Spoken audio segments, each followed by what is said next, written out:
Hello again. Before saying anything at all on the subject of vaccines, I suppose that I ought to make it quite clear that I am not opposed to vaccines in any way, and that includes the ones which have been developed for COVID-19. I am happy for those who wish to have them to do so, and for those who choose not to decline them. This is my approach to the whole question of vaccines. They are a matter of personal choice, and which choices people make are their own business and nothing at all to do with me. Adults are, or should be, able to consent to having a vaccine or not, and also to give their consent to their children being vaccinated, or if they prefer to withhold that consent. So far, I don't think I've said anything remotely controversial, and I'm talking here of all vaccines, whether that for the human papillomavirus, measles, mumps or COVID-19. These general principles hold good for them all. What I am finding a little worrying lately is that there are moves afoot to remove the element of free choice from the process, and this should really set alarm bells ringing. Not because I think there is anything especially dangerous about any vaccine, I don't, but because it represents an erosion of freedom and an encroachment of the state in an area where it has no business to be. Let us look first at the matter of parental consent. I have spoken here before about my worries about the state trying to muscle in on parental responsibility as it relates to education. Now, the same process is happening with medical treatment. None of this is being done openly with free discussion, but is rather being conducted in a hole and corner fashion without telling parents what is planned. Usually with vaccinations of secondary school children, the children require a signed consent form from a parent before a vaccination is given.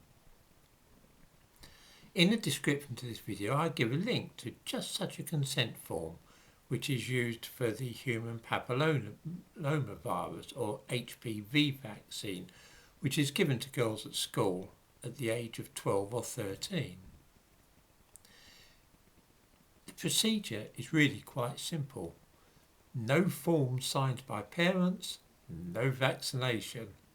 That signed consent form is an integral part of the vaccination process, and without it, no nurse at a school would dream of injecting a child.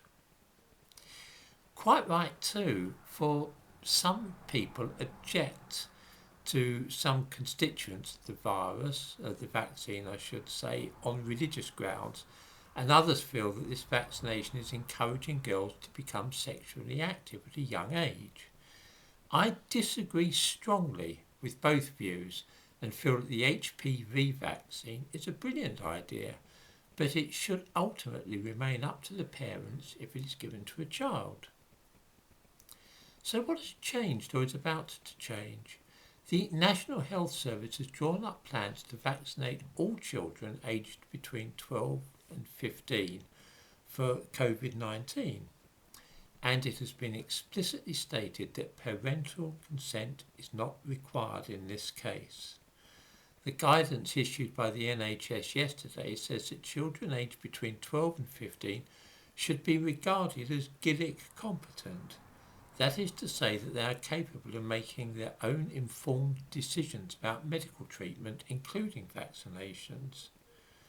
This is a completely new development and it overturns all usual practice. I give a link to a news item about this in the description to this video. As I say, I'm not opposed to either vaccines in general or the one for COVID-19 in particular, but playing fast and loose with parental consent sets a very dangerous precedent. Another worrying thing is that staff working in care homes will be legally obliged to be vaccinated against COVID-19 from November the 1st this year. An estimated 40,000 people working in care homes have not been vaccinated, and from November it will be illegal to employ them any longer. As a direct result of this, some companies running care homes have announced that they will be closing in November. NHS staff are not being compelled to have the vaccine. That is to say, doctors and nurses won't be required to have it, only those working in care homes, people who are often working for the minimum wage.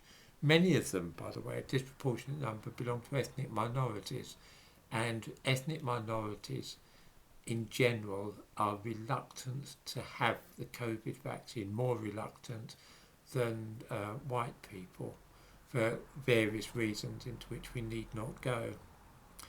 Again, though, this should be a matter of choice rather than compulsion, just as with any other vaccine.